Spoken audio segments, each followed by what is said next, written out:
Hi, I'm Kelly Kramer. And I'm Scott Sipker. Welcome to Red Haw State Park in southern Iowa. And our springtime edition of Iowa Outdoors.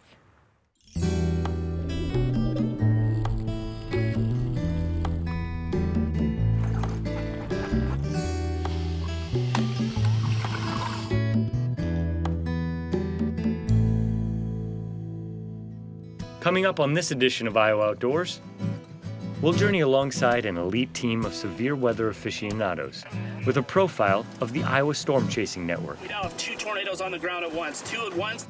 We spend the entire night outdoors for a military-style workout regimen known as GORUCK. And from the prairies to the woodlands, we enjoy springtime wildflowers through the lens of Tom Rosburg. We'll have all that and more. So sit tight. Iowa Outdoors is about to begin. Funding for Iowa Outdoors is provided by the Claude P. Small, Catherine Small Cousins, and William Carl Cousins Fund at the Lincoln Way Community Foundation in Clinton County to support nature programming on Iowa Public Television. Many of Iowa's natural wonders you'll find on IPTV can be found in Iowa Outdoors magazine, the Iowa DNR's premier resource for conservation, education, and recreation activities. Subscription information can be found online at iowadnr.gov. The signs of spring can surround your senses with a medley of activity. The smell of fresh grass, warm breezes, and a welcome explosion of color, like the redbuds here at Red Haw State Park. But with that beauty comes danger. Shifting spring temperatures create a battleground between warm, moist air from the Gulf of Mexico and cold, dry air from Canadian storm fronts. And Iowa is right in the middle. While it may be terrifying to the average citizen, a handful of Iowans eagerly anticipate this weather window to drive headfirst into the rain and hail. They're called storm chasers, and Iowa is home to one of the most elite teams around, the Iowa Storm Chasing Network. This small band of thrill seekers does what few others could fathom. Get up close and personal with the destructive tornado and share the danger with all of us.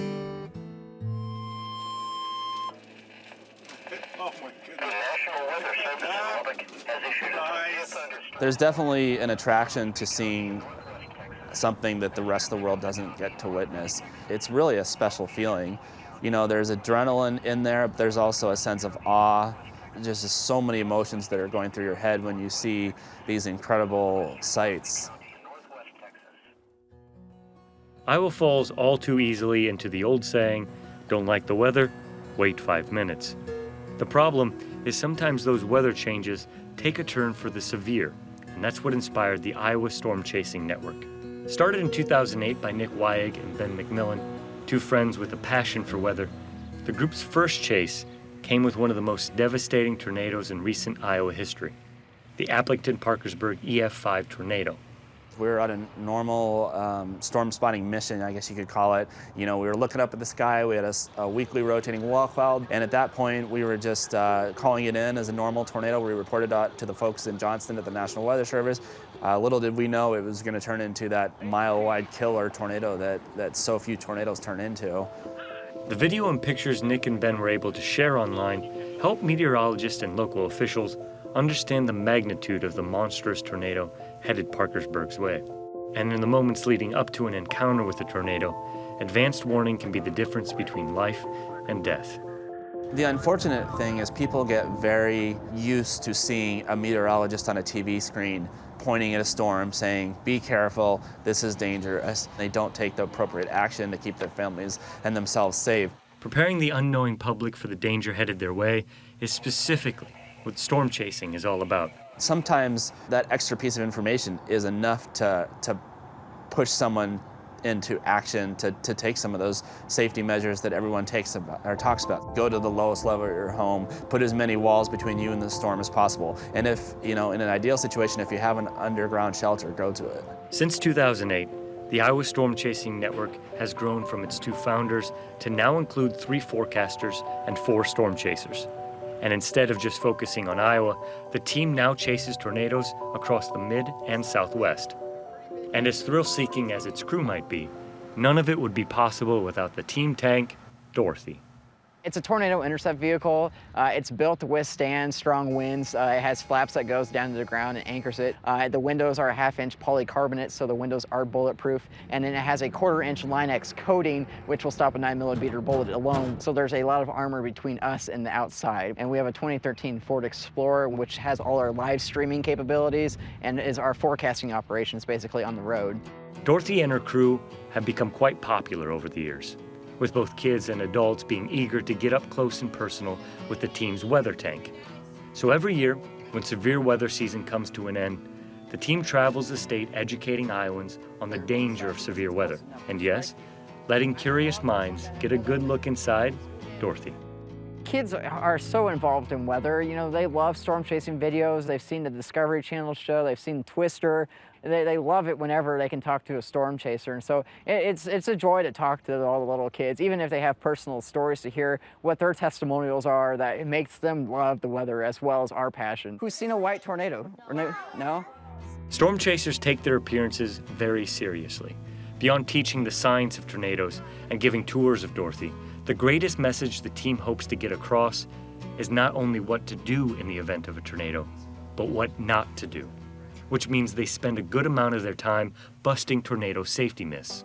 Wind speeds actually increase underneath an overpass bridge and throws debris at a higher rate of speed and can actually suck you out. So being underneath an overpass is not a good place to be. Do not open your windows before a tornado. You're wasting time. Every minute counts, so take those minutes and use them wisely and take shelter. Put as much material between you and the outside wall as possible. Cover your hands and neck and make sure you wear your shoes during a tornado. So those are just a few of the bigger myths that have been debunked. One of the major byproducts of showing off the team tank and streaming live video from beneath a tornado is untrained thrill seekers wanting to join the storm chasing fray. However, Zach says it's not a hobby to enter into lightly or without proper guidance. What mother would not want their kid to go out there and put themselves in harm's way, as my mom told me? It is a fun hobby, but it's not meant for everyone, as it is a very dangerous hobby.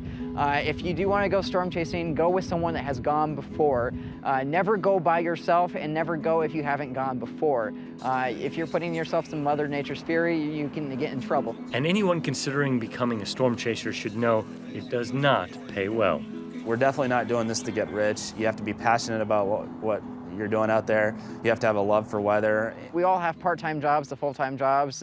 We have to have jobs that are pretty lenient. I also work full-time as a college student, going toward a degree in meteorology. Storm chasing is a hobby. Sure, there's a good amount of thrill-seeking and excitement that comes with being up close and personal with a tornado.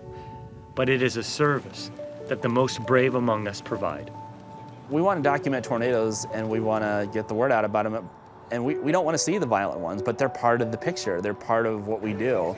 And we can't, expect just because we don't want to see something not to happen. We just got to be prepared for whatever comes our way. And in the end, I think, you just have to, it's either you quit if you don't want to see it anymore, or you keep going and you deal with it.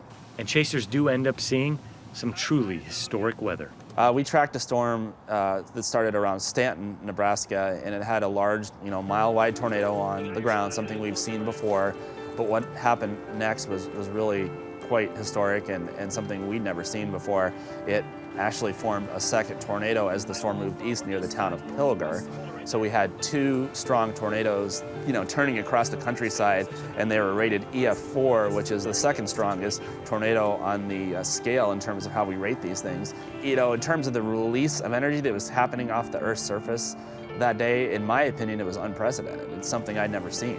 While some tornadoes are awe-inspiring, others are hair-raising and ultimately lethal weather events, including the 2013 tornado that nearly leveled the town of Moore, Oklahoma. Moore was probably the hardest tornado I have ever seen because I saw it coming from a long way away. And you see this thing develop out in the country. You see it on the horizon coming towards you.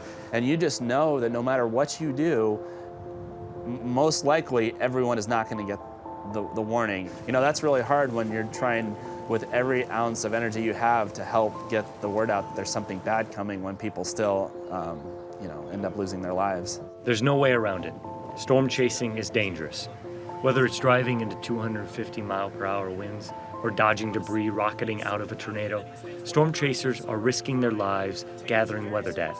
In 2013, 3 storm chasers, close to the Iowa crew, lost their lives chasing a tornado in Oklahoma, and that team was considered among the safest crews on the road.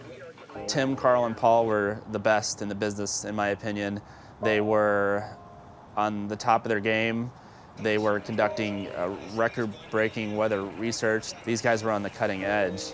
You know, no one ever in a million years expected what happened, and to this day, I think we're all still trying to deal with it.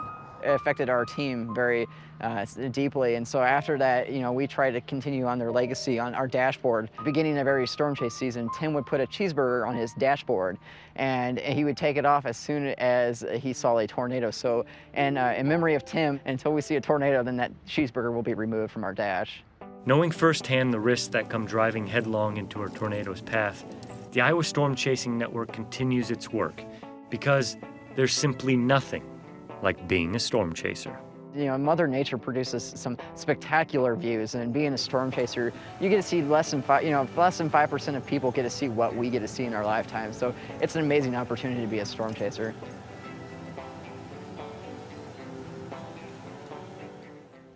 Another sign of spring, the sidewalks and trails of your community are full of Iowans shaking off the winter rust.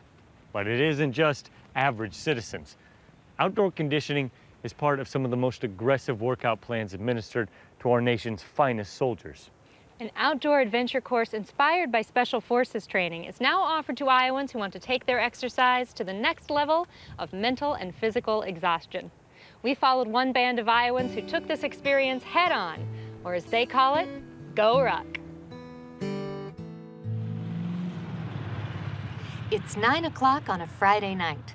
A small group of people huddles in downtown Des Moines for initial instructions to begin their overnight GORUCK Tough Challenge. I think it's time for me to push myself outside my comfort zone, and that's really what I'm looking for. I'm hoping that tomorrow morning, when this is all said and done, or tomorrow afternoon, that I will have learned a new level of pushing myself, and then being able to take that and learn how to push other people. The first phase is the welcome party. It involves equipment inspections for safety and physical training to assess each person's fitness level. GORUCK began as an equipment company, making durable rucksacks or backpacks carried by military personnel. Eventually, challenge events like this one started, giving participants a taste of special operations training. Each person must carry a rucksack. Inside is 20 or 30 pounds of weight, depending on how much the person weighs. It's the greatest team building event I've ever done. You can get a group of strangers or a group of friends, and you're going to come together to figure out things that most people would never fathom. Ayn Pavic has done 27 GORUCK challenges. She signed up for 29 more this year. Honestly, a few years ago, I had an accident, shattered my face, told by 6 doctors I should have died, and I'm like, I'm going to stop being afraid of stuff. Just doing what you don't think you can and realizing you just did it anyway.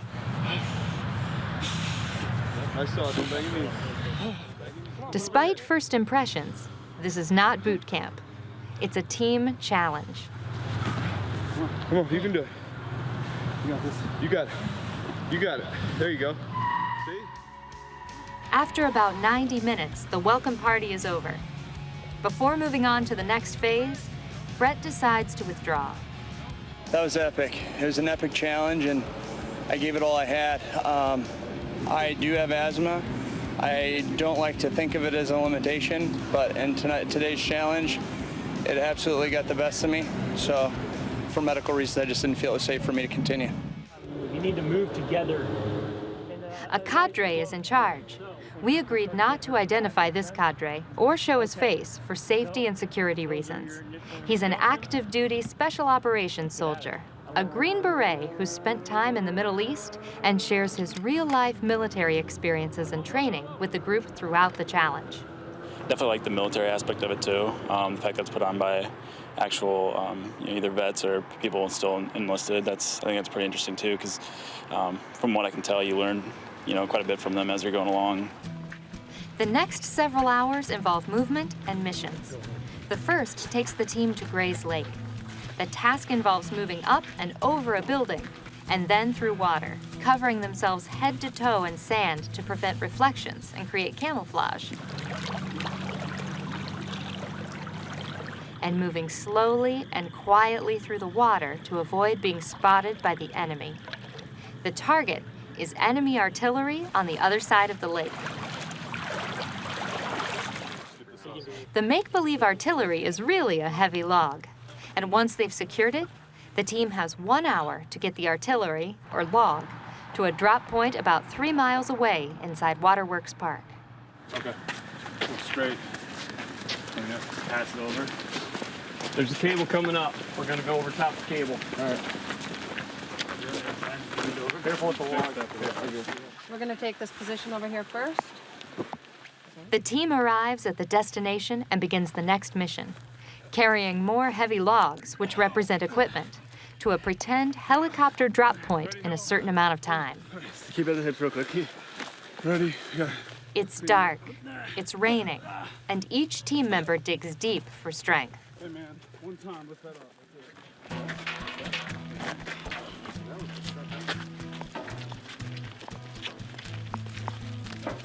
The Ruckers got a taste of special operations training and lessons in teamwork, leadership, and communication. While you're walking, you can be talking, trying to figure out a solution. The cadre says the team could have worked together better on the last mission. As a result, they do more physical training. There's one final mission. They break into 2 groups and help each other advance through an area to pick up 2 casualties and carry them out of harm's way. GORUCK is about teamwork, knowing they're capable of so much more as a team than any person individually.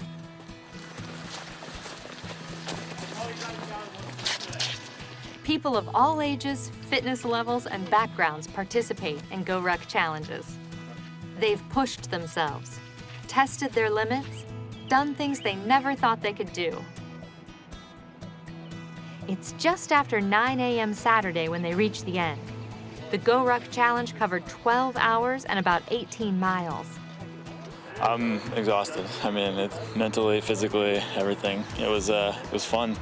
It was better than I expected, I think. I think when I kind of expected it, that'll be more just, coming out here and beating your heads against, the bricks and just kind of working out nonstop. But it was a good, we had the chance to kind of pull together as a team and do some learning and stuff. And that was I thought, more valuable to me, I thought.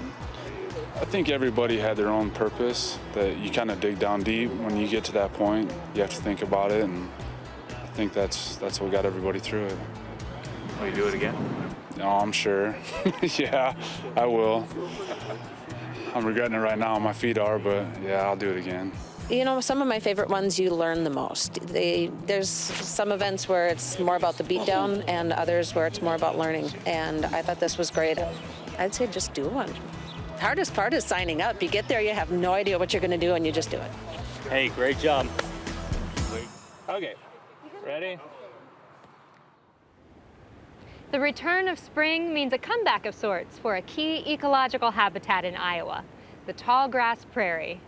With its eclectic mix of colors and shapes, the flowers of our prairies provide a much-needed splash of color. One botanist uses his research acumen with photography to give new life to an iconic outdoor book and bring the world of wildflowers directly to Iowans.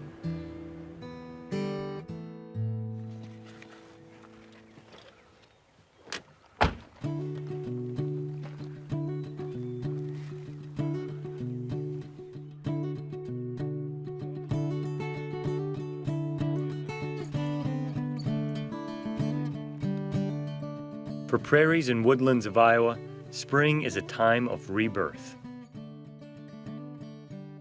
For Tom Rosburg, it's a time of rediscovery. Plant people like myself are botanists, in a sense. We like to see as many plants as we can, and I don't know if people keep life lists, so to speak, but like birders, finding new birds, finding new plants is kind of the same thing. There's a lot of adventure and a lot of excitement. I'm always looking for new plant species to photograph. When you spend your life in Iowa photographing plants, it's always nice to find some new species that you haven't had a chance to photograph before. So rather than necessarily shoot individual portraits of individual plant species, another way of thinking about plant photography, one that I like to do as much as I can, is to look for areas where I can do sort of group pictures. Still capturing nearly all of his work on film, Tom's process is methodical. Check depth of field, set exposure. F22. Film has very small amount of leeway with exposure. But his work goes far beyond pleasant images, including more than 3 decades as a wildlife biologist for the Bureau of Land Management in Wyoming, the Fish and Wildlife Service in Colorado, and later, the Iowa Department of Natural Resources.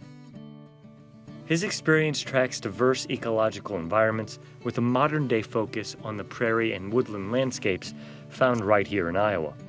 Image size is fairly large and pretty much encompasses just the top part of the plant here, getting these flowers and this leaf here. All right. An early love of photography melded perfectly with the day job of a wildlife biologist and his free time, both spent outdoors. This one I might use a horizontal format rather than vertical to try to bring in this line of bluebells like this.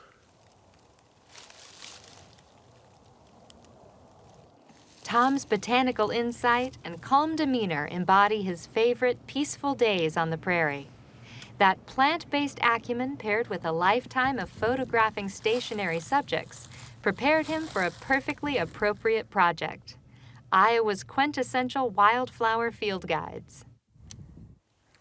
Another plant photographed. Originally published in the late 70s and 80s, these cherished field companions were a mainstay for hikers and explorers of the Midwestern woodland and prairie landscapes.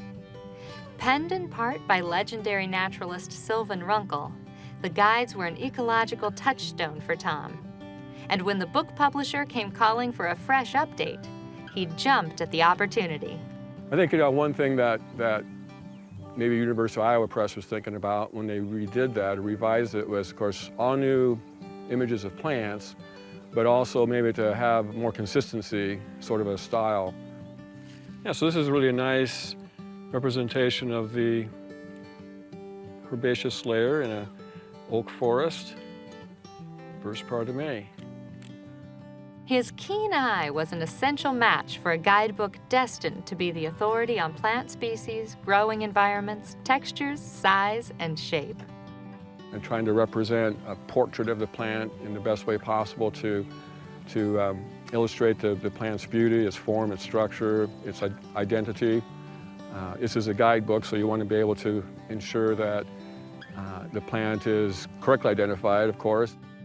Across multiple republished guidebooks, Tom's fresh work joined that of Iowa photographers Larry Stone and Carl Kurtz, as well as Bob and Linda Scarth. But joining the legacy of Sylvan Runkle's original guidebooks and visually adapting them for a new generation was a personal and professional triumph. All the information that Sylvan put into, the work he put into those books with respect to ethnobotany, that was sort of his forte. Educating people about how native plants were used. It's really nice, yeah, to be able to help get those books back out there in print. Well, one thing that's nice about going back and looking at a book like this that I've worked on is I can remember every picture I took and where I was and what things were like that day. This one was in the Les Hills. Wild quinine, yes, this one was photographed at Neil Smith Wildlife Refuge.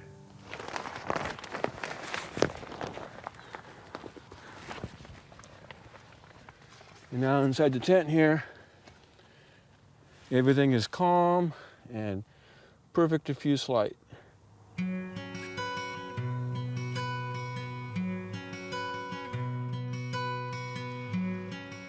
Nowadays, Tom has not slowed down. He balances his role as professor of ecology and botany at Drake University with numerous field research projects in prairies, woodlands, and wetlands. He's already tackling guidebooks for Luss Hill flora and sand prairies of the Mississippi River Valley, among others. All places you may find Tom Rosburg rediscovering nature's beauty with methodical patience and a sense of peace found in Iowa's outdoors.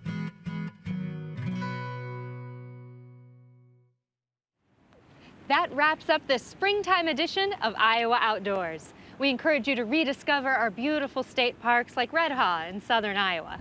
And if you're planning your outdoor summer travel, check out our extensive video archive of adventures across Iowa at iptv.org/Iowa Outdoors. Our 5th season of Iowa Outdoors will continue with monthly installments throughout 2015 with stories from every corner of our state. We'll leave you now with some images of springtime in Iowa.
Funding for Iowa Outdoors is provided by the Claude P. Small, Catherine Small Cousins, and William Carl Cousins Fund at the Lincoln Way Community Foundation in Clinton County to support nature programming on Iowa Public Television. Many of Iowa's natural wonders you'll find on IPTV can be found in Iowa Outdoors magazine, the Iowa DNR's premier resource for conservation, education, and recreation activities. Subscription information can be found online at iowadnr.gov.